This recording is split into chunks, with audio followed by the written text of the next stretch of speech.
മടത്തറ അരിപ്പയിലെ അമ്മയമ്പലം ശിവക്ഷേത്ര ട്രസ്റ്റിന്റെ ആഭിമുഖ്യത്തിലാണ് ശ്രീകൃഷ്ണ ജയന്തിയോടനുബന്ധിച്ച് കുട്ടികൾക്കായി ഉറിയടി മഹോത്സവം സംഘടിപ്പിച്ചത്. നിരവധി കുട്ടികൾ ഉറിയടി മത്സരത്തിൽ പങ്കാളികളായി.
ക്ഷേത്രം secretary Saiju Kochukalanga, president Suresh, joint secretary Lijin, vice president Amal Deva, treasurer Sivadasan എന്നിവർ നേതൃത്വം നൽകി.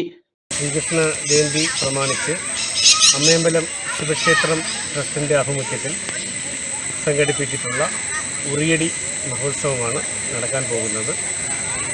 ഇതിൽ പങ്കെടുക്കാൻ വേണ്ടി നിരവധി ബാലിക ബാലന്മാർ വന്നിട്ടുണ്ട്. ഇതൊരു വലിയ ആഘോഷമായിട്ടാണ് ഈ നാട്ടിലെ ജനങ്ങൾ ഏറ്റെടുത്തിരിക്കുന്നത്. ഈ ക്ഷേത്രത്തിൽ എല്ലാ വർഷവും നടത്തി വരാറുള്ളതാണ് ഈ ഉറിയടി മഹോത്സവം. News bureau, Madathara.